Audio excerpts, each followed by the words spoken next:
Assalamu alaikum dear students, this is your instructor Miss Komal here, and we are doing the exercise of our poem The Echoing Green, in which we have read earlier that the poet is in nostalgic mood and he is just imagining his past time, his childhood, that what they used to do in the green fields or in the greenery. Like he says, the ground as echoing green because children are playing and they are making happy noise in the greens.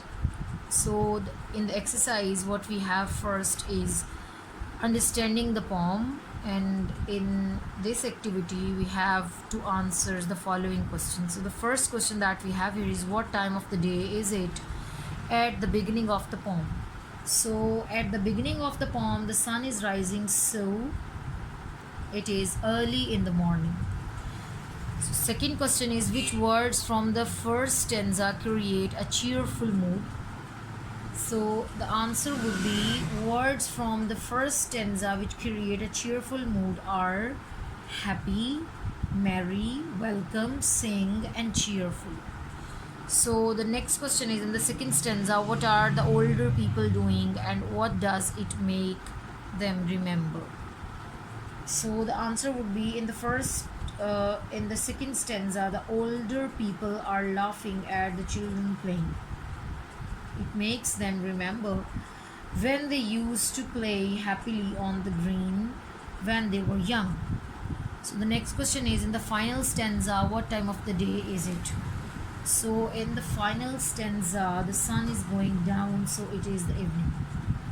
And the next question in the final stanza, the poet creates an interesting image by comparing the mother to her children to a type of animal.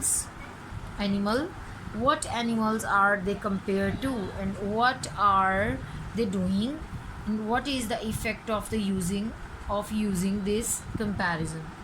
So this is a longer one question.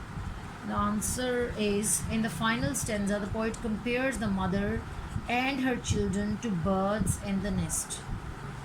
The children sit with their mothers. The effect of the comparison is that we can picture the children with their mother getting comfort and warmth and feeling safe. Yes. So the next question is make a list of the animals mentioned in the poem. So, what are the animals that have been mentioned in the poem? So, the birds are mentioned in the poem are the skylark and thrush are named. So, the next question is make a list of sounds mentioned in the poem. Which stanza doesn't have any sound mentioned in it? So, a list of sounds mentioned in the poem is bells ringing, bird song, laughter, voices of old folk, the echoing green. It is the echoing with the sound of playing of the children. No sounds are mentioned in the final stanza. So the next question is what do you notice about the last line of each stanza? Say how they are similar and how they are different. So the answer would be the last line of each stanza is almost the same. In stanzas 1 and 2, the same words are used on the echoing green. But in the second stanza, this is a line of speech rather than a description. In the third stanza, the word echoing is replaced with the word darkening. So this is the description of the last line of each stanza. So the last question that we have here is how does the difference in the last line affect the mood of the end of the poem? So the answer would be that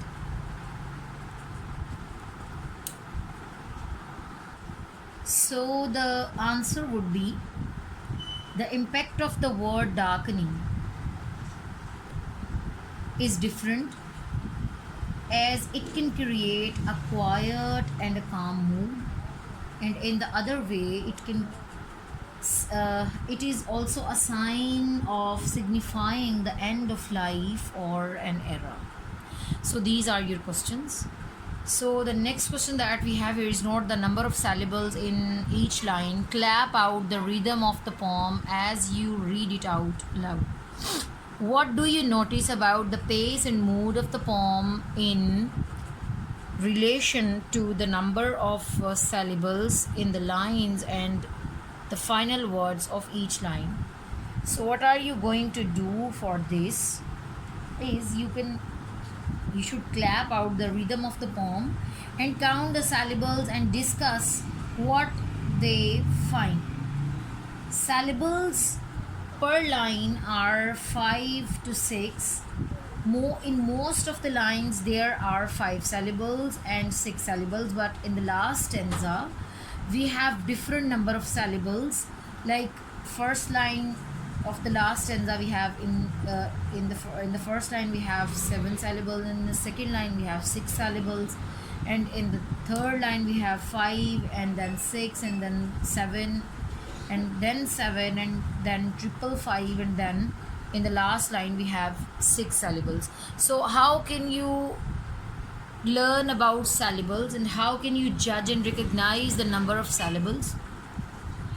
When you speak a word, when you speak out a word, the part of the word in speaking are the syllables. Like if my name is Komal, so what are the parts of my name? There are 2 parts, like ko and mal. So in the word Komal, like in the noun Komal, we have 2 syllables. So you can recognize the number of syllables by the rhythm of the word in the way of speaking.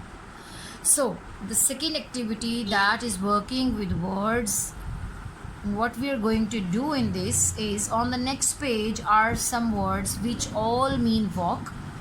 Each word, however, refers to a special way of walking. Can you show by walking in the manner indicated what each word means? Then use the words appropriately in sentences of your own. So let's read out the words.